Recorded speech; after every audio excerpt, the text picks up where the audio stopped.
Hello and welcome to this installment of Cervell Software's Merchant Magic training series. My name is Ryan. Today we'll be discussing creating quotes in Merchant Magic. Is price something that's negotiable in your store? Do you have customers who drive a hard bargain?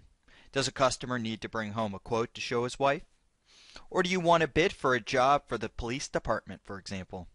Do you offer merchandise without a set price? If you answered yes to any of these questions, this video is for you. In Merchant Magic, you can create quotes for merchandise. These can be saved and retrieved later. No more playing he said, she said with your customers over the quote Jim Bob allegedly gave them last week on Thursday when you were nowhere to be found. Merchant Magic saves and tracks your quotes so they can be recalled at any time. What's more, quotes can easily be converted into sales receipts on the fly, so there's minimal hassle on your part. In fact, using quotes is practically as simple as creating a receipt in point of sale. Fear not, for the learning curve is low. In this video, I'll show you how to create a quote, leave a quote unopened, reopen and edit a quote, and finally, flip a quote to a standard sale, layaway, or special order. I'm ready to get started. Are you? Let's dive right in. Creating a quote. Sven Svensson, our usual customer, is back in the store and eyeing the left-handed Remington 870 Express 12 gauge we've had sitting on our shelf for a couple of months now. He reckons this piece of merchandise isn't moving because the markup is too high, so he offers $400 to take it off our hands. That's not quite as much as we hope to get for it, but this gun has got to go, so it looks like we might just have a deal. However, he has to run this by Mrs. Svensson first before dropping that kind of coin, and won't actually be able to buy the firearm any earlier than next week. Looks like the perfect situation to utilize a quote. To get the quote started, let's make our way over to Point of Sale. From the main Merchant Magic screen, also known as Central Command Center, click on Point of Sale. Next, click Create Lookup Quotes under Miscellaneous Functions to begin creating your first quote. Select Create New Quote. Merchant Magic will then pop up a very familiar point of sale window. It should look familiar because it's the same point of sale receipt window you see whenever you start a new standard sale. But you may note a few significant differences between this screen and your run-of-the-mill standard sale receipt screen. In the top right corner, you can clearly see the sale type flagged as quote. The other notable difference is the options we have available for our quote in the bottom right hand corner. On a standard sale, you'd find your payment, leave sale open, and void sale buttons here, but because this is a quote, we only have the options of discarding the receipt or done, which will save your quote in open quotes. While the quote window looks identical to the point of sale window, the quote window only allows you to add items to a quote. You cannot do trades, refunds, or direct buys in conjunction with quotes. That being said, let's go ahead and begin adding items to our quote. In typical point of sale receipt fashion, items can be added to your receipt in a number of ways. You can scan or type in a barcode or part number into the barcode or part number fields respectively. You can also use the Find Product button to select an item directly from your inventory manager. How you add products to your quote is completely up to you. I'm going to add the Remington 870 by scanning the barcode. This is a serialized product. Merchant Magic displays the list of in-house serialized products window so a serial number can be selected. However, if the product is non-serialized, it will immediately appear on the receipt.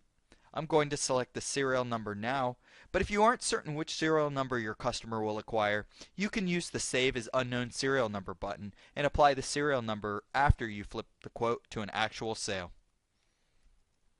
An unlimited amount of items can be added to the quote, so if you need to add any other items, feel free to do so now in the same fashion as we've discussed. Now that we have our quote filled out, we need to change the price of the item to reflect the price we quoted to our customer.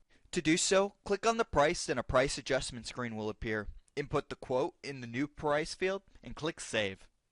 After you finish with your quote, the last step is associating a customer with the quote so it can be retrieved later. To do so, click the F6 button on the Customer tab.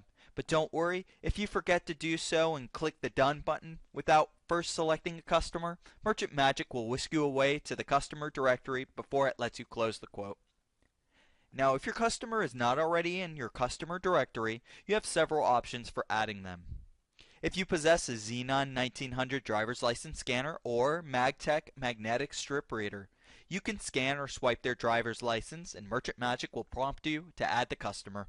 Or you can add the customer manually by clicking the Add button and filling out the customer information here at the right.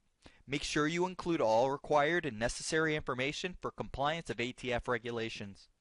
Sven is already in my customer directory, so I'm going to find him. Here he is. When you're finished with your quote, click Done. And that's all there is to creating new quotes. Now let's take a look at how to retrieve a quote and flip it to a standard sale. Retrieving a quote and flipping it to a sales receipt. Once you've created a quote, it can later be recalled at any time and create lookup quotes by selecting Lookup Existing Quotes.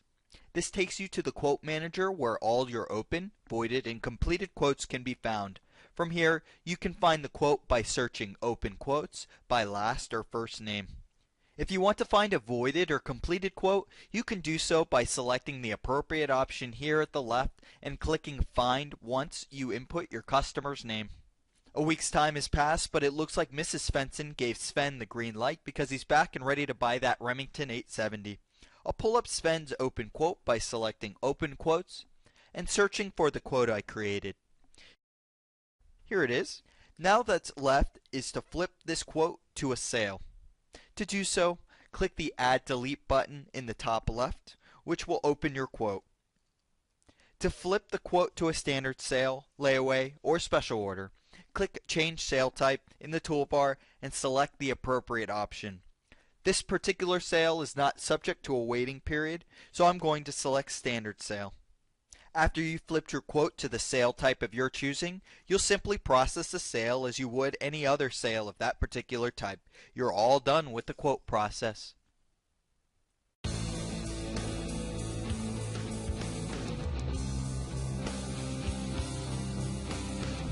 Do items on quotes show as allocated in inventory? Great question. They do not. Quotes aren't like layaways and special orders which allocate inventory that's placed on them. Your allocation will not be affected until you flip your quote to an actual sales receipt. Do quotes use the same numbering system as receipts use? Yes, they do. You might have receipt numbers 145, 146, 147, and if you do a quote, it will be assigned receipt number 148. When you flip it from a quote to a sale, the receipt number of 148 will remain as such. How do I print a copy of a quote? Forget to print out a quote or need a second copy? Not a problem. Click on Create Lookup Quotes and select Lookup Existing Quotes. Next, select whether you're looking for an open, voided, or completed quote. Then type in the customer's name and click Find. A list of that customer's quotes will appear below in the search results list. Click on the quote you wish to print and click the Print button. Depending on your printer settings, Merchant Magic will either display your print options or send the quote immediately to your default printer. And that's all there is to it. If you're still with me, great job. We've covered a lot of information today, but as always, if this video didn't quite answer all of the questions you had in mind, we're happy to assist you via the technical support hotline here at Servel Software. For more information and news about Servel Software and Merchant Magic, as well as access to our growing library of tutorial videos, be sure to like us and visit us on Facebook. You'll find a link to our page in the video description below. Thanks for watching. Bye.